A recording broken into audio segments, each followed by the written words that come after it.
नरेंद्र मोदी जी इस देश के गद्दार हैं। कोई भी ऐसा नागरिक हमारे देश का नरेंद्र मोदी जी के अलावा नहीं होगा जो भारत को छोड़ के किसी और देश को अपना फादरलैंड बताए। इससे बड़ा गद्दार कोई भारत देश में नहीं है जो भारत को छोड़ के किसी और देश को अपनी मदरलैंड या फादरलैंड बताए। आरएसएस और बीजेपी के लोगों का बायकॉट करना पड़ेगा, उनसे बात करनी बंद करनी पड़ेगी, उनकी शक्ल देखनी बंद करनी पड़ेगी। अगर आप ये करने की ताकत रखते हो तो कमर कस के तैयार हो जाओ। महीना डेढ़ बाकी है। आरएसएस और बीजेपी चाइना और पाकिस्तान के साथ मिलके, वहां की एस्टेब्लिशमेंट के साथ मिलके भारत को कमजोर करने के लिए, हमारी सदर्न स्टेट्स, हमारे बॉर्डर लाइन स्टेट्स को भारत से तोड़ने के लिए ये 800 सीटें हो रही हैं। कोई और वजह नहीं है। हम लोग आरएसएस और बीजेपी को, इस देश के अंबेडकरवादी लीड लेके आरएसएस और बीजेपी को उखाड़ फेंकेंगे। फिर कोई भी ऑपोजिशन पार्टी की सरकार बने या नहीं बने, उससे हमें कोई फर्क नहीं पड़ता। जेल जाने की हिम्मत रखनी पड़ेगी, ये बोल के सड़क पे आने की हिम्मत रखनी पड़ेगी। नरेंद्र मोदी ने इजराइल को अपना फादरलैंड बोल के ये साबित कर दिया है कि वो भारत के साथ गद्दारी कर रहे हैं। वो भारत देश को चाइना और पाकिस्तान की एस्टेब्लिशमेंट के साथ मिलके भारत के हर इंटरेस्ट को कॉम्प्रोमाइज कर रहे हैं। वरना आज चाइना की जगह भारत इस देश में सबसे आगे और सबसे ऊपर होता। इस देश की जिम्मेदारी जो पूरे विश्व में शांति स्थापित करने के लिए है, वो सिर्फ और सिर्फ एक आदमी, एक मानसिकता आरएसएस और बीजेपी की वजह से इस देश का बेड़ा गर्क हो रहा है। इस देश की जनता को ये पता है और ये देश की जनता ये नहीं होने देगी। किसी को अच्छा लगे या बुरा लगे, वो समय आ रहा है। नोएडा में, दूसरी जगह पे आप लोग देख रहे हैं, ये नोएडा में कोई 2 रुपए लेने के लिए ज्यादा अपनी मिनिमम वेजेस लेने के लिए आंदोलन नहीं हो रहा है। ये उसकी सुबगुगाहट है कि नरेंद्र मोदी जी ने जो देश की बेइज्जती की है इजराइल को अपना फादरलैंड बता के। ये आ रहा है समय, कमर कस के तैयार रख रही है। आज की इस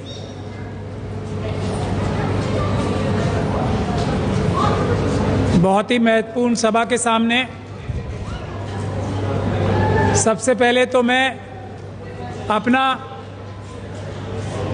जय भीम पेश करता हूं। जय भीम, जय भारत, जय संविधान।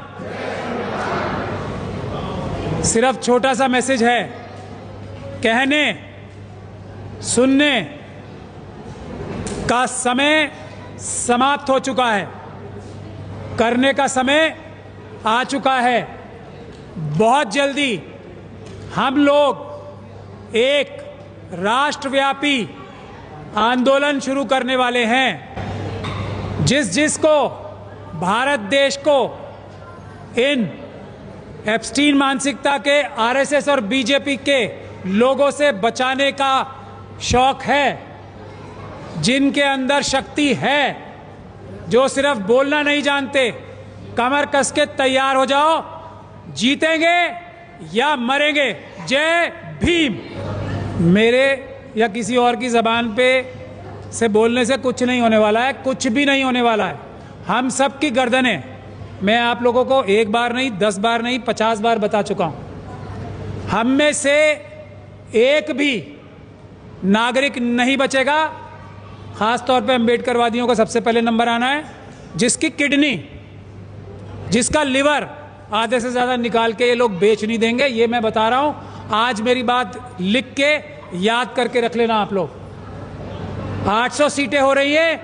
आरएसएस और बीजेपी चाइना और पाकिस्तान के साथ मिलके, वहां की एस्टेब्लिशमेंट के साथ मिलके भारत को कमजोर करने के लिए, हमारी सदर्न स्टेट्स, हमारे बॉर्डर लाइन स्टेट्स को भारत से तोड़ने के लिए ये 800 सीटें हो रही हैं। कोई और वजह नहीं है। लेकिन ये बोलने से कुछ नहीं होगा। ये बोलने से तभी होगा, आरएसएस और बीजेपी के लोगों का बायकॉट करना पड़ेगा, उनसे बात करनी बंद करनी पड़ेगी, उनकी शक्ल देखनी बंद करनी पड़ेगी। अगर आप ये करने की ताकत रखते हो तो कमर कस के तैयार हो जाओ। महीना डेढ़ बाकी है। मैं ऐलान कर रहा हूं बार बार। लोग सोच रहे होंगे कि मैं भी बाकी लोगों की तरह सिर्फ ऐलान ही कर रहा हूं। महीना डेढ़ बाकी है।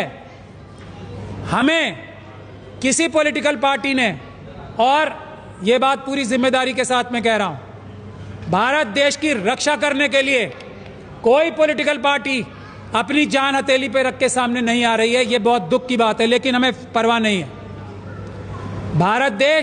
भारत देश की जनता का है। हम लोग आरएसएस और बीजेपी को, इस देश के अंबेडकरवादी लीड लेके आरएसएस और बीजेपी को उखाड़ फेंकेंगे। फिर कोई भी ऑपोजिशन पार्टी की सरकार बने या नहीं बने, उससे हमें कोई फर्क नहीं पड़ता।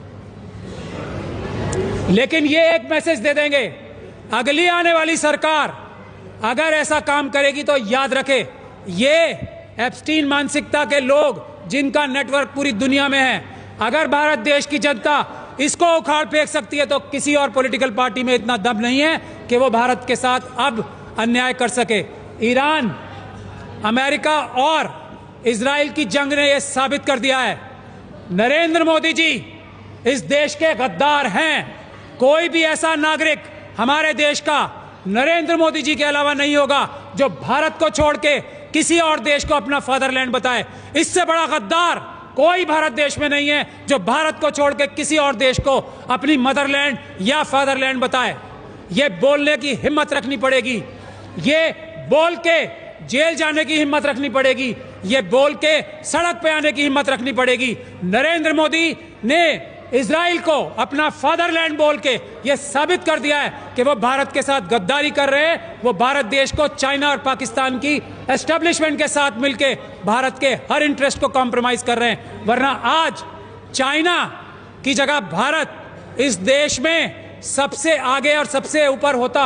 इस देश की जिम्मेदारी जो पूरे विश्व में शांति स्थापित करने के लिए है, वो सिर्फ और सिर्फ एक आदमी, एक मानसिकता आरएसएस और बीजेपी की वजह से इस देश का बेड़ा गर्क हो रहा है। इस देश की जनता को ये पता है और ये देश की जनता ये नहीं होने देगी। किसी को अच्छा लगे या बुरा लगे, वो समय आ रहा है। नोएडा में, दूसरी जगह पे आप लोग देख रहे हैं, ये नोएडा में कोई 2 रुपए लेने के लिए ज्यादा अपनी मिनिमम वेजेस लेने के लिए आंदोलन नहीं हो रहा है। यह उसकी सुबगुगाहट है कि नरेंद्र मोदी जी ने जो देश की बेइज्जती की है इजराइल को अपना फादरलैंड बता के, ये आ रहा है समय।